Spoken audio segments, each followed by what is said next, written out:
La trata de personas es la violencia más extrema que puede vivir un ser humano. Significa que un hombre o una mujer es despojada de toda su humanidad y se convierte en una mercancía para que otros, y el abuso, la seducción, la explote una y otra vez. De eso hablaremos en el estudio de México Social. Empezamos. En su visita a México en 2007, el relator especial de la ONU sobre la venta de niños, la prostitución infantil y la utilización de niños en la pornografía, reveló que en el Distrito Federal más de 20,000 niñas y niños en situación de calle son susceptibles de convertirse en víctimas de estos delitos. La esclavitud de personas y en particular la de infantes empieza a ser ampliamente difundida e investigada por los medios de comunicación y por las autoridades federales. Hoy sabemos, de acuerdo al INEGI, que cada año son explotados sexualmente entre 16,000 y 20,000 niños y niñas en nuestro país.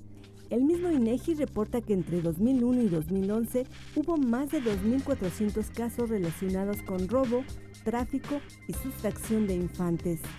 Aunque no existen datos precisos sobre la magnitud de la trata de personas en México, es necesario reconocer que si de verdad se quiere atajar este crimen, será indispensable aplicar de manera eficaz la nueva ley para prevenir, sancionar y erradicar los delitos en materia de trata de personas y para la asistencia a las víctimas, la cual castiga a este delito con una penalidad que va de 5 a 15 años de prisión. En los últimos años, en el país se ha hablado sobre hacer esfuerzos para combatir el crimen de la trata de personas. Lamentablemente, la percepción, por lo menos creo que de los que estamos aquí en el estudio de México Social, es que falta mucho por hacer, que hay grandes simulaciones y tampoco hemos podido documentar la complejidad. Por eso agradezco mucho a Alicia Pérez Duarte que está aquí. Y empecemos nuevamente por el principio. ¿Qué debemos entender por trata de personas? Debemos entender primero que nada que es un problema nacional, con cortes internacionales y con ramificaciones en todo el mundo. Eso es lo básico. Y desde luego tiene que ver con la esclavitud, pero no nada más con la esclavitud para la explotación sexual. Tiene que ver con niños, niñas para trabajos forzados, mujeres y hombres para ir al crimen organizado, es decir, es la esclavitud de las personas. Técnicamente nos hemos desgarrado las vestiduras para definir si tráfico y trata son la misma cosa o son cosas diferentes. Una tiene connotaciones de tránsito transfronterizo, otras dicen que no, que nada más es exclusivamente para la explotación sexual comercial, porque además hay que ponerle nombre y apellido. En realidad, a nivel de personas, a nivel de población, tenemos que quedarnos con la idea de que es un problema que atenta contra la dignidad de las personas, que forma parte del crimen organizado, que es el crimen organizado más redituable que hay en el mundo entero, junto con las drogas y las armas, y que efectivamente es una nueva forma, o más bien una moderna forma de esclavitud, ¿sí? Ese es con lo que nos deberíamos quedar. ¿Estarías de acuerdo, Rodolfo, que tiene estas connotaciones? Obviamente está el trabajo infantil o la servidumbre doméstica, tiene múltiples expresiones y no solo es mujeres, como bien nos dice Alicia, en explotación sexual, tiene esta variante de interdependencia en el cual incluso hay una población homosexual, hay una población transexual que también es víctima y violentado. ¿Por qué ha sido tan complejo comunicar la noción de trata de personas y por qué todavía nos encontramos esa referencia, incluso para autoridades que hablan de trata de blancas, mostrando una enorme ignorancia, y hablo a veces de funcionarios de muy alto nivel? ¿Por qué ha sido tan complejo comunicar qué es la trata de personas? Yo creo que el problema principal es de que estamos tocando un tabú social muy arraigado en nuestro país, como es hablar de la sexualidad. Y nos preocupa mucho porque parte del desarrollo en el país y en el mundo occidental, para tener un horizonte un poco más amplio, es que siempre se ha diseñado un espacio social para los mercados del sexo. Todas nuestras ciudades principales, todos nuestros centros turísticos nacionales e internacionales, en cualquier lugar donde tenemos una zona militar, un puerto aéreo o marítimo, una ciudad fronteriza, todas tienen un espacio para los mercados del sexo. Y todos estos mercados del sexo han sido históricamente alimentados con población joven, al menos la parte más visible, porque también tenemos que pensar que un mercado del sexo desarrolla una relación de oferta y demanda para todos los estratos sociales. Lo que pasa es de que es más visible a aquellos que se encuentran en avenidas importantes, ¿no? En algunos centros o áreas de tolerancia, ¿no? Pero las clases pudientes, pues también les late el corazoncito para ese tipo de actividades y van a nichos más privados, ¿no? Entonces ahí tenemos un problema que nos llega muy a la piel, muy a nuestras prácticas cotidianas, muy a nuestra concepción de cultura, en donde a la mujer particularmente, ¿no?, se le deja un papel de objeto de satisfacción. Está atrapado en la cultura, en esta doble moral, en estereotipos. Sí, no es una doble moral, nuestras culturas son como un prisma, ¿no?, que tienen distintos reflejos, distintas caras, ¿no? Y cuando accedes a ellas ves que en estos mundos también se desarrolla todo un espacio de relación social, ¿no? Rodolfo aludió. Bueno, ¿Me dejas sí, por favor, ampliar termina, por favor. el tema? A mí me parece, y esto espero que complemente la idea, que más que un tabú, porque efectivamente el sexo, pues, de eso no se habla, hay una enorme tolerancia social, ¿sí?, a la prostitución, a la pornografía, pero también una enorme tolerancia social a la contratación con salarios bajísimos, sin prestaciones sociales ni nada, de niños y niñas, sobre todo si son allende nuestras fronteras, de otros países, a la contratación de sirvientas. La mendicidad. ¿sí? O sea. Para la mendicidad, para lo que llamamos peores formas de trabajo infantil. Hay una enorme tolerancia social. Y como bien dice el profesor, un enorme problema es que hay un consumo universal, porque todo el mundo lo considera como normal. Hablemos de la demanda, porque un tema que a veces no discutimos es la demanda. Una enorme, bueno, hay una demanda y pareciera ser que nos concentramos en la oferta, ¿dónde está?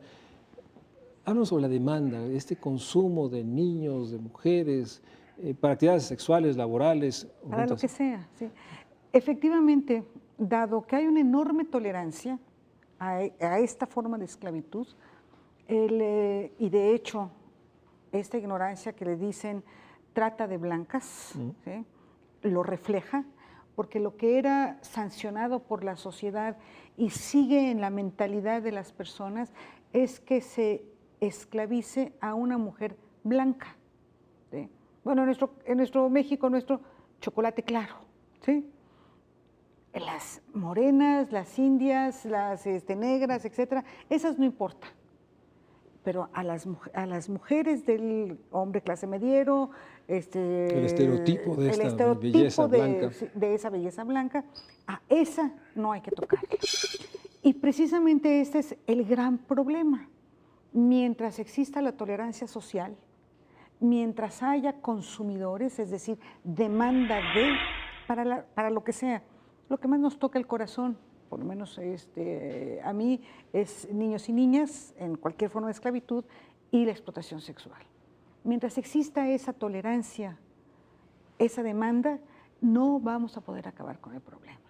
¿Sí? Y esta demanda también está activada por un tema que hemos platicado, Rodolfo, sobre la realidad de la enorme vulnerabilidad de niños y niñas.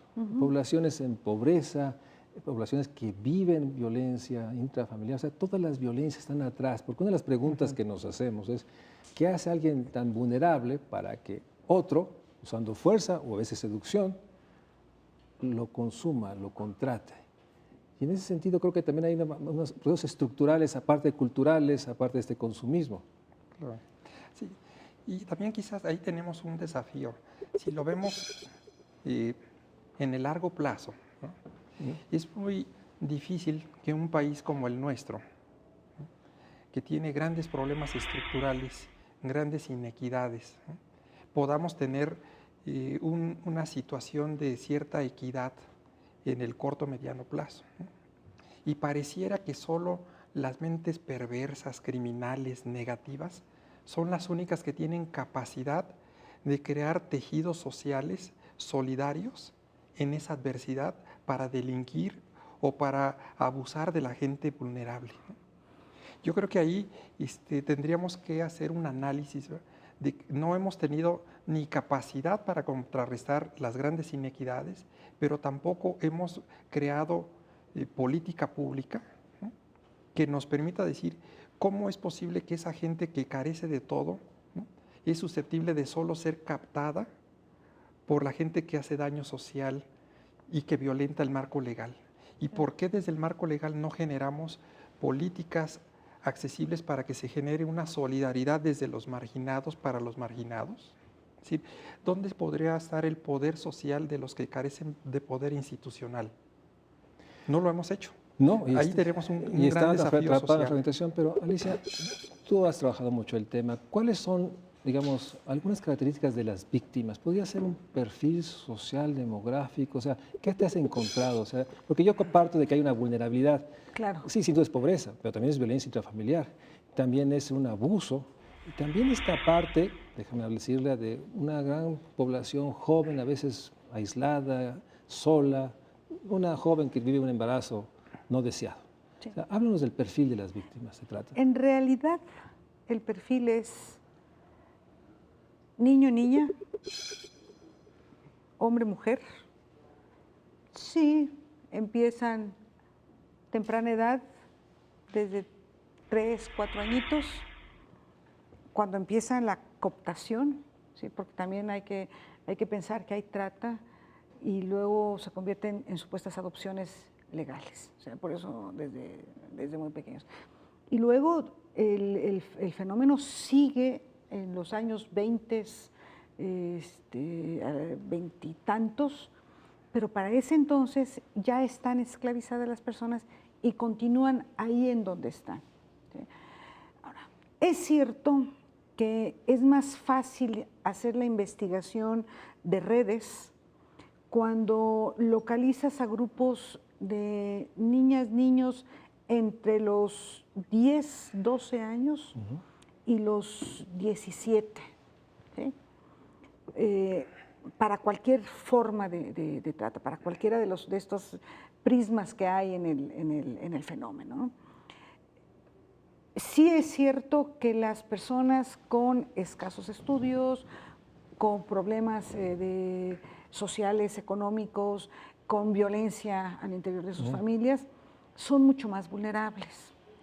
Pero no debemos perder de vista, y esto hay que subrayarlo una y otra vez, que los celulares, computadoras y demás han abierto un camino para los jóvenes de muchos recursos o de jóvenes estudiados, familias que diríamos aquí no va a haber ningún problema porque no tienen necesidad de irse, pero hay un glamour a través de estos medios de comunicación que los jala.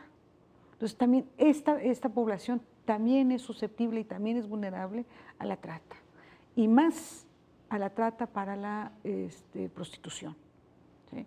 No Claro. tanto para el trabajo, sino para la prostitución. Así es. Sí. Vamos a un corte, estamos hablando de trata de personas.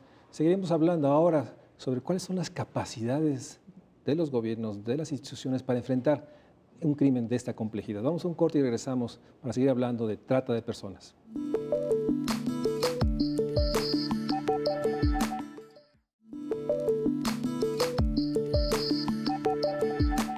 Si la trata de personas es también un proceso complejo donde tenemos que analizar la demanda, la oferta, pues llevamos varios años ya en el país tratando de construir instituciones, leyes, programas para enfrentar el crimen. ¿Cuál sería tu balance?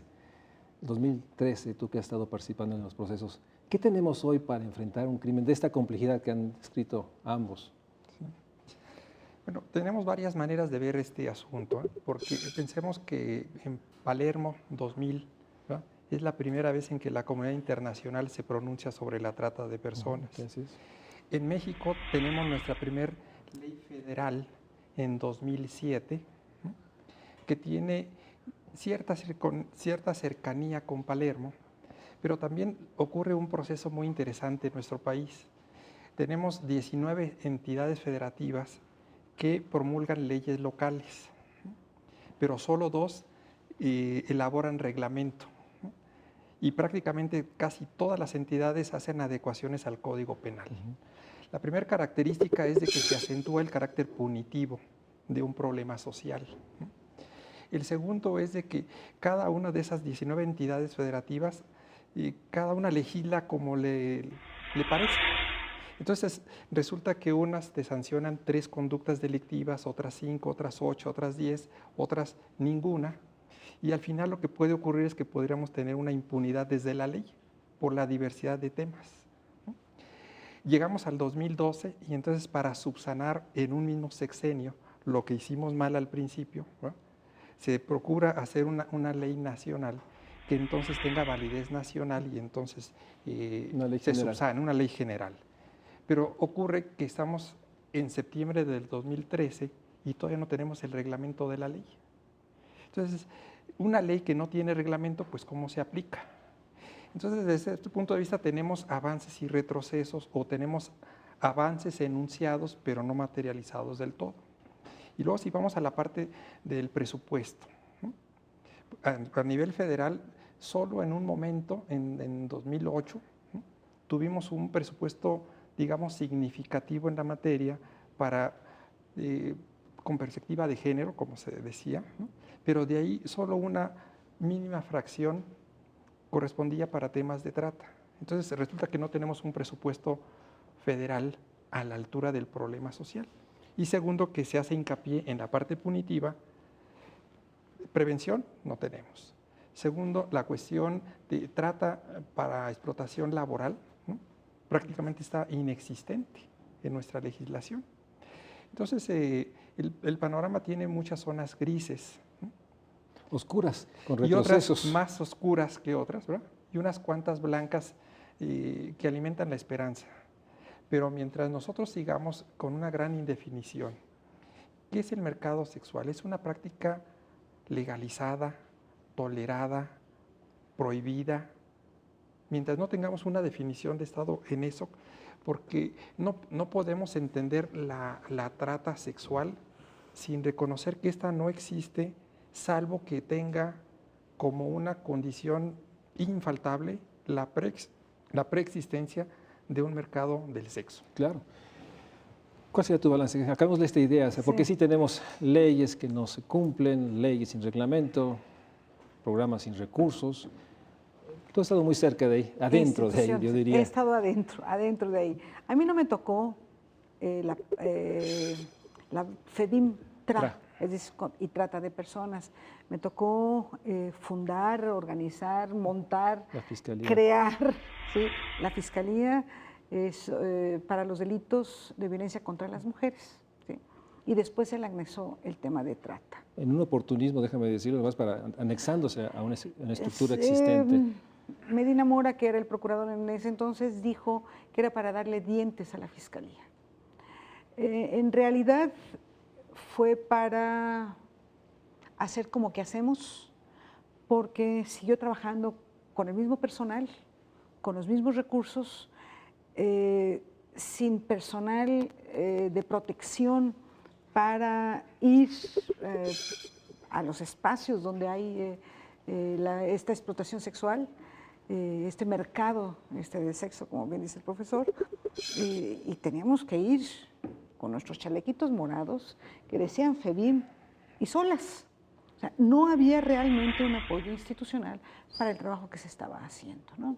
Entonces, efectivamente parece que México hace como que hace para en realidad no hacer nada. El tema es tan serio que todo mundo decimos, ahora todo mundo tiene leyes e instituciones tienen dueño. Bueno, padre o madre, digamos lo más bonito, ¿no? quién creó la ley, quién creó la fiscalía, quién le dio presupuesto, todo el mundo se cuelga el mérito de haber creado A, B o C institución, pero realmente, habiendo cientos de miles, nada más hablando de niños y niñas, cientos de miles de niños y niñas en el país víctimas de trata, y que el alcance de estas instituciones no llegue ni a 1000 rescatados. No hablo de personas en la cárcel porque son los que consumen o los que trafican con, ¿sí?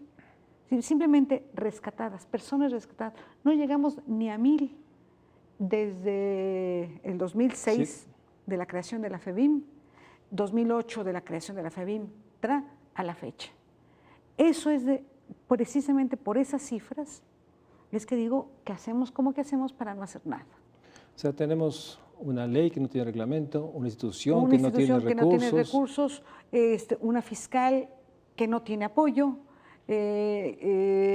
no hay policía ministerial o personas. ministerios públicos tiene No, FEBINTRA. no, tiene 2, pero son las mismas personas que teníamos desde la FEBIM en un principio. O sea, no están especializadas para el trabajo que tienen que hacer. ¿Y en los estados?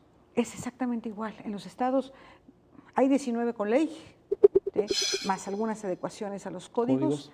Pero no hay fiscalías especializadas. Y es un tema que se tiene que investigar de manera especial.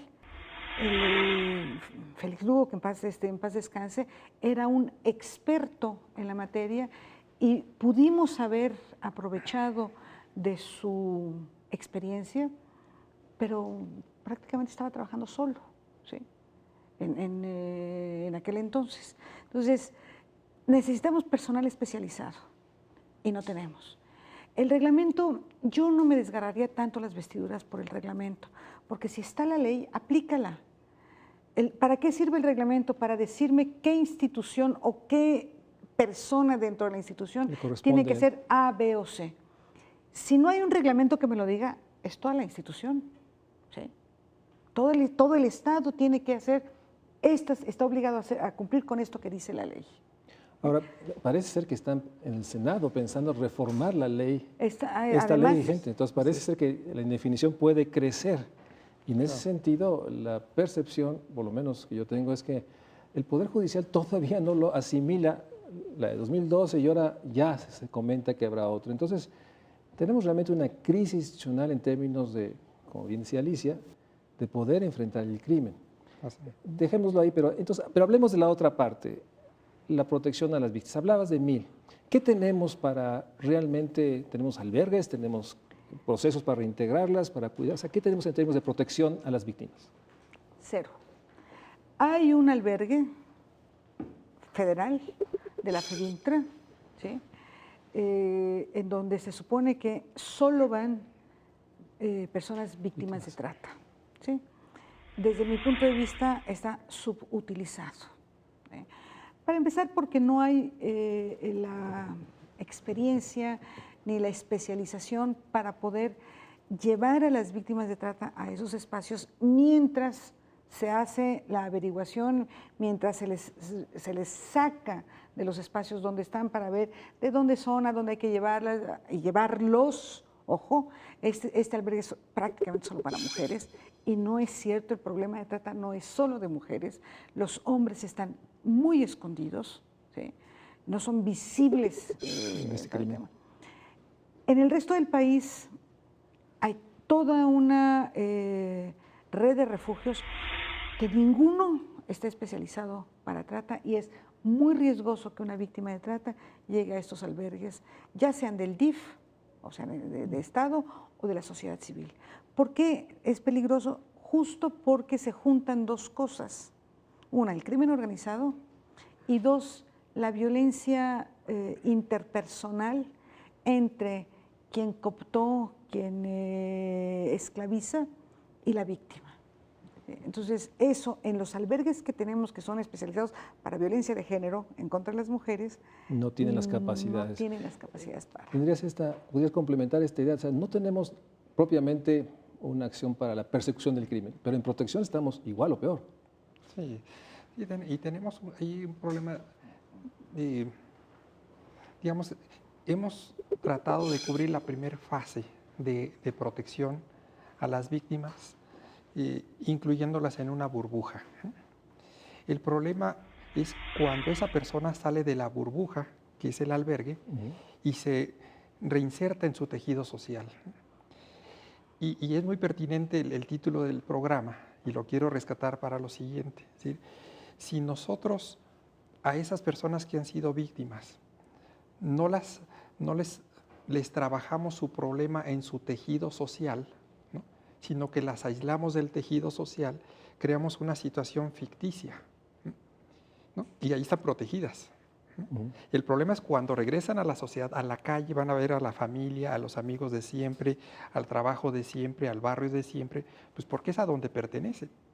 Si no las capacitamos para estar ahí, si no las acompañamos estando ahí, pues lógicamente por eso tenemos un grado o un porcentaje altísimo de víctimas que vuelven a las prácticas anteriores. ¿Por qué? Pues porque la primera fase de te curo la herida, te pongo un curita, ¿no?, pues sí, te quedas en la superficie.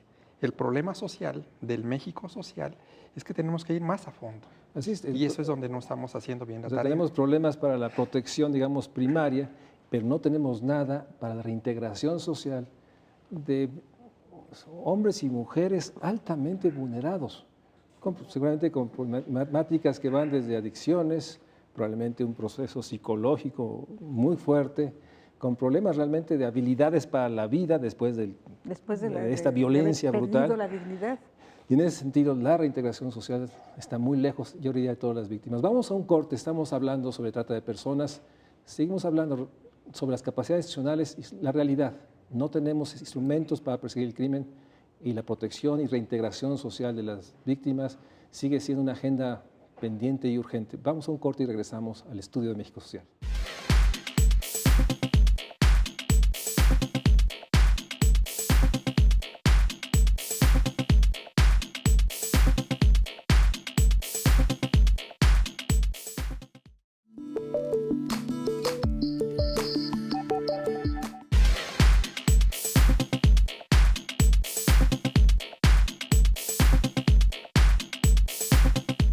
Yo entiendo por trata de personas que es cuando se llevan a algún niño, mujer, alguna persona para prostituirla, quitarle algún órgano, algo así, ¿no? Yo creo que sí debería ser la cárcel, pero no como todos que los meten 3, 5, 10 años y a los 10 años les otorgan el perdón y salen, ¿no? Porque al final van a seguir haciendo lo mismo. Lo que yo entiendo por trata de personas es un abuso de autoridad en cuanto a una persona que está indefensa y por medio de esto crean un negocio a través de las personas que no pueden defenderse. Mejor pena de muerte en un momento dado para este tipo de personas, ¿no?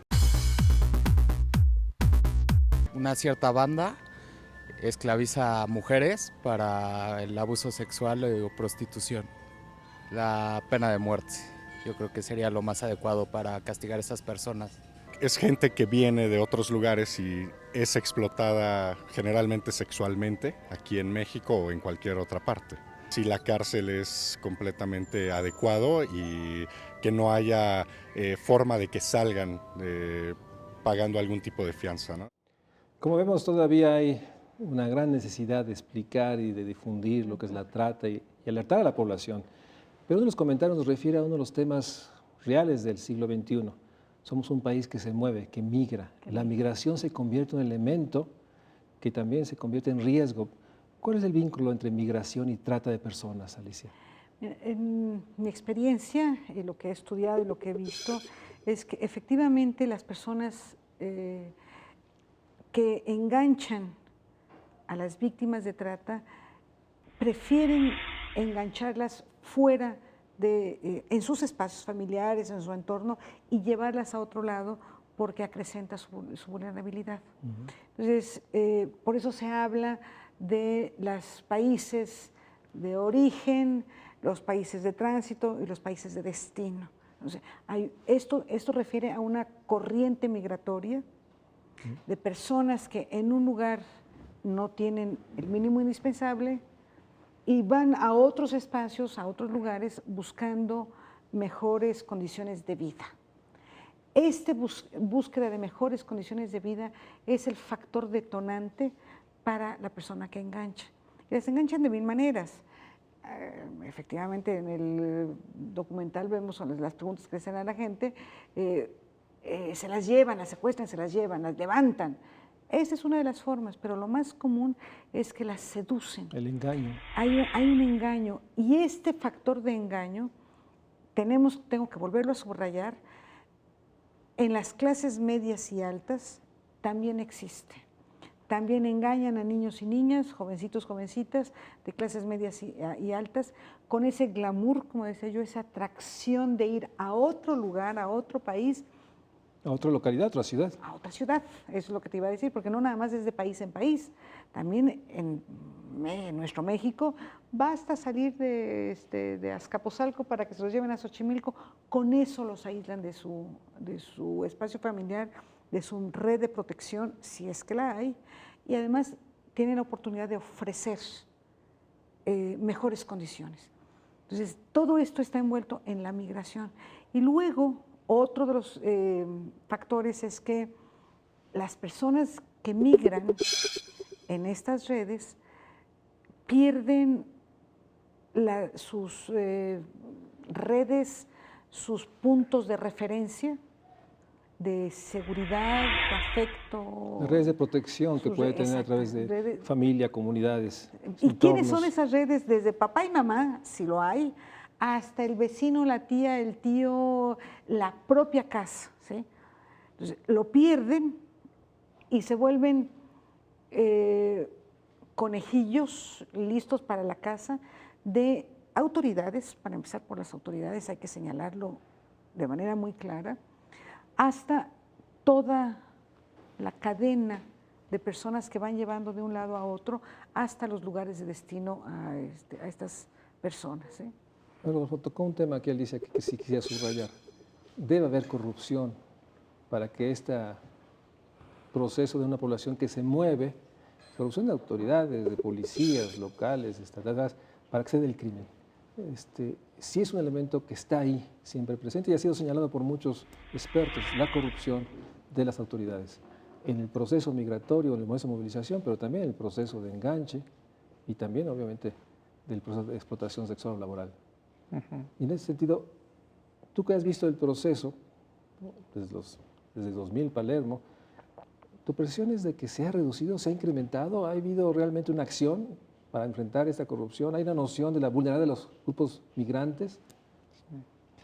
Mira, corrupción hay prácticamente en todos los países del mundo, pero los niveles de impunidad que hay en México son excepcionales. Entonces, siempre que hablemos de corrupción tenemos que hablar necesariamente de impunidad.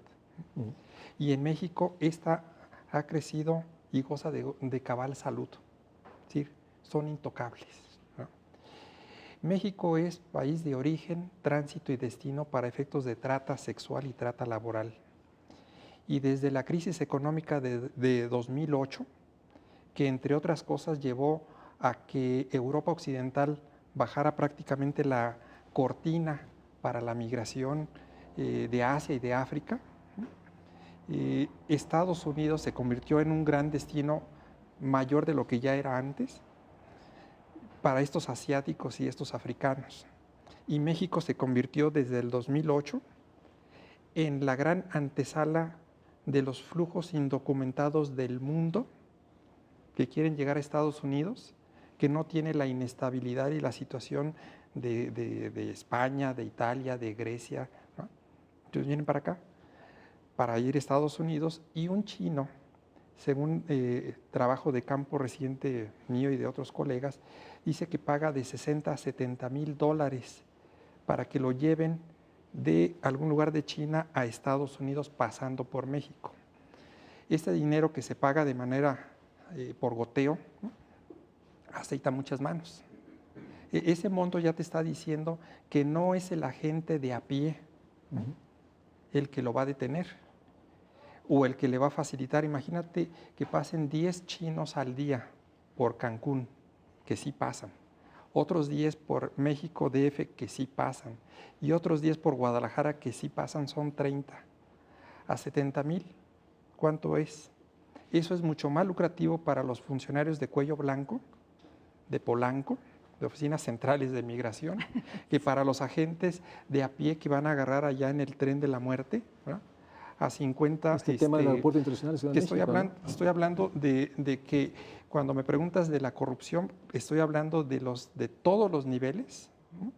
Que por lo regular siempre la gente se queda en el señalamiento de la gente de a pie porque es el más visible, pero se nos olvida los de cuello blanco y se nos olvida que en el argot, como se les dice a los migrantes indocumentados, pollos, porque están haciendo una transacción, hay manera de empapelar a los pollos.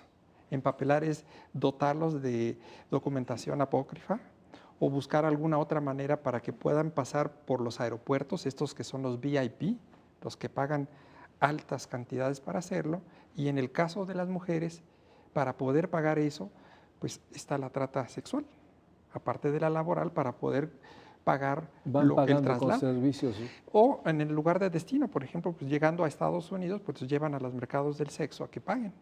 O en el trayecto, particularmente en México, también eso llega a ocurrir, y por eso particularmente fueron los Zetas en el sexenio pasado que encontraron en la migración internacional en un primer momento y después en la migración que incluía a los mexicanos a Estados Unidos un nicho de mercado nuevo, justamente para hacer secuestros masivos, y algunas de esas personas eran objeto de trata sexual para ir pagando cuotas de traslado. Entonces tenemos ahí una articulación muy interesante en donde vicios de algún tipo se conjugan con vicios de otro tipo y nos crea una problemática muy difícil que a veces a la gente le cuesta trabajo decir cuál es el hilo correcto, porque si yo jalo este hilo de ahí, afecto a todo el tejido de todos los actores sociales e institucionales que están involucrados en un negocio lucrativo como es el de la trata, particularmente con migrantes internacionales. En esta realidad de que siendo un negocio tan lucrativo, sobresale, subraya esta sensación de que cuando hablamos de los crímenes, del crimen organizado, decimos drogas, armas, y como que trata no está, cuando sabemos que es un crimen que cometen a veces la misma organización y busca lo más lucrativo. Entonces, ¿por qué está subrayado de armas y drogas y por qué no logra ser parte central en el combate? Según yo y mi experiencia, es justamente por esa enorme tolerancia social. Está permitido. O sea, es necesario traer esclavos de África para la colonia, esclavas de Guatemala. Esto le da la prostitución y de alguna manera está atrapada en esta... Están atrapados.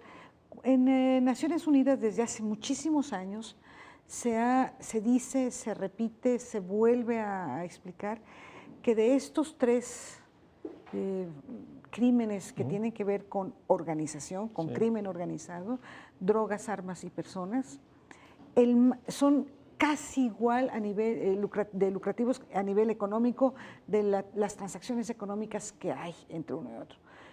Con la diferencia de que la trata no corre riesgos, o los riesgos son infinitamente inferiores respecto de los otros dos productos, precisamente por esta tolerancia social. Bueno, sí, son las rusas que vienen a Polanco, pero no van a estar en Polanco solo poquito tiempo porque luego ya se van a Estados Unidos. O son los niños salvadoreños que sí están un rato en el campo piscando tomate, lo que sea, café, niños plátano. de 6, 7 años, pero no se preocupen mucho porque apoyan al campo y luego se van a España. Sí. Bueno, se iban a España, estoy hablando de mi experiencia en el pasado, pero efectivamente ha cambiado un poquito la geografía. Pero creo que el tema de la tolerancia, ¿sí?, el aceptar que esto es así, es mucho de nuestro problema, ¿sí? Muchísimo está ahí puesto.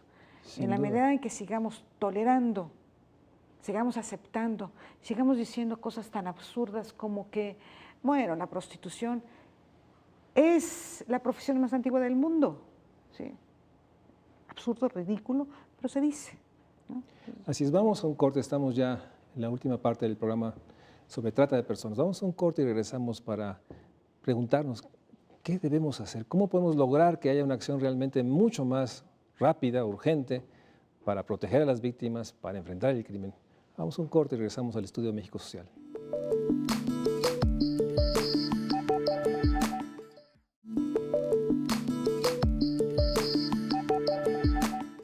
Esta es una situación muy compleja porque, por una parte, se han dicho y hay foros y hay reuniones, como que todo está a punto, o ya se está trabajando, ¿no? Una ley general, reformas, tenemos un albergue que, como nos dice Alicia, con muchas deficiencias. ¿Por dónde empezar? Porque llevamos muchos años en este tema y yo percibo que como que hemos caído en una situación de algunos que sostienen que es un asunto de instalar la comisión, del reglamento, o incluso de dar más recursos, pero es más complejo. ¿Por dónde empezar? Mira, yo daría un par de pistas. Una, tenemos que ir rápido, pero pensando y analizando nuestra historia. Fíjate que hasta hace poco, en América Latina, para no ir a otros lugares, ¿no?, se aplicaron muchas encuestas sobre embarazo femenil, ¿no? Y yo te puedo decir que prácticamente el 99% de esas encuestas se aplicaban a las mujeres jóvenes. Sí, pero resulta que no se embarazan solas, ¿no? Por lo regular, la naturaleza dice que es un hombre el que las embaraza. Entonces, si nosotros nos olvidamos que tenemos que trabajar con el hombre, pues estamos haciendo parcial y mala tarea. ¿Eso qué quiere decir? Que tenemos que fomentar nuevos modelos de masculinidad, ¿no?, que respeten a la mujer, ¿no? No tenemos que pensar solo en la mujer violada, tenemos que pensar que hay un violador, ¿verdad? Hay alguien que abusa sexualmente, entonces tenemos que trabajar con los hombres y eso se puede hacer desde la infancia. Es más, se debe de hacer desde la infancia. Si vemos nada más un indicador, lo que son los registros del DIF, ¿no?, aunque sean cuestionables y sean un subregistro, pero ya te da un elemento de decir, hay violencia sexual intrafamiliar y no la estamos atendiendo, ¿no? Entonces ya sabemos 3 cosas. Primero, son hombres. Segundo, son desde niños. Tercero, es en la casa, ¿no? Bueno, ¿por qué no empezamos a hacer políticas de prevención encaminadas a eso? No tenemos que invertir mucho, ya tenemos mucho dinero en curso, ¿no?, que se pudiera reorientar a políticas de prevención en ese sentido. Eso no quiere decir que no atendamos a las víctimas que ya están ahí, sí, pero esa es una parte, ¿no? Tenemos que ver la parte de prevención desde edades tempranas en los espacios no solo citadinos, sino también en los rurales, porque también en algunas partes, con base en usos y costumbres, la iniciación sexual de las niñas ocurre en la familia porque la comunidad o la ética local así lo permite. Tenemos una tarea cultural muy importante que hacer y creo que esa no la estamos ni siquiera considerando en nuestras políticas públicas en curso. Rodolfo introduce un tema muy complejo, cómo transformamos la cultura y cómo enfrentamos, y realmente es un tema que está muy lejos de la política pública como la tenemos ahora. ¿Tú por dónde pensarías que habría que relanzar el tema de combatir, proteger a las víctimas y prevenir la trata de personas? Yo comparto esta idea que la trata finalmente es la expresión de todas las violencias o todas las inequidades. O todas las inequidades, sí. En ese sentido, ¿cómo lo pensarías tú, Alicia? De 2 maneras. No tanto el tema de los hombres, sino de quién consume. Hay que visualizar, enfocar, trabajar con el consumo, porque ahí estamos hombres y mujeres metidos. Quienes contratamos a la sirvienta guatemalteca, para que no me cobre mucho, ¿sí?, somos las mujeres, ¿sí? Entonces, empezamos por ahí. Pero otra cosa muy importante, y sobre todo en un programa que se llama México Social, desde mi punto de vista, no debemos esperar que el gobierno o el Estado haga las cosas. Tenemos que empezar ya, hoy, a hacer el trabajo en nuestro pequeño metro cuadrado de influencia. ¿En qué sentido? En pasar la voz, cero tolerancia a la trata, y pasarla con nuestra familia, el vecino, la vecina, levantar la voz cuando lo veamos, este tipo de acción social ciudadana que tiene la enorme ventaja que corre muy rápido. En las redes sociales, bueno, en tiempo real dicen, ¿verdad? Hay cientos de miles de llamados a la cero tolerancia a la trata de personas. Creo que la sociedad, las personas, la ciudadanía, tenemos mucha más fuerza cuando estamos convencidos de nuestro tema, cuando estamos convencidos de nuestra misión. Y me parece que si trabajamos con convicción, aquí adentro, en el corazón, ¿sí?, podemos pasar la voz de manera más sencilla que esperar a que FEBIMTRA haga un programa para prevenir la trata. Pero en ese sentido, Rodolfo, o sea, yo comparto esta idea de que hay que activar ese rechazo a todas las violencias, enorme realidad de que no se puede hacer estos contratos de servidumbre doméstica y de abuso, pero también hay que hacer visible esto que han dicho o hemos dicho, ¿no? El esfuerzo gubernamental federal es insuficiente, no está acabado, y en ese sentido creo que hay cierta sensación como que solo es un tema de más recursos y que en la medida que aparezcan en los periódicos algunas consignaciones estamos avanzando. Yo sí creo que lo que tú has subrayado, tanto como Alicia, de que el gobierno, las instituciones a nivel federal, estatal, no han hecho su tarea realmente para enfrentar un crimen como este. Sí, mira, yo creo que una idea, dicho de otra manera por Alicia Elena, es decir, yo lo diría así, no hay delitos mayores sin muchos delitos menores. Y esos delitos menores son los que a veces no nos damos cuenta o no nos queremos dar cuenta que los cometemos cuando a la empleada doméstica, pues no le pagamos el salario, les damos condiciones de vida, digamos, se comen las sobras de la comida que dejo yo, ¿verdad?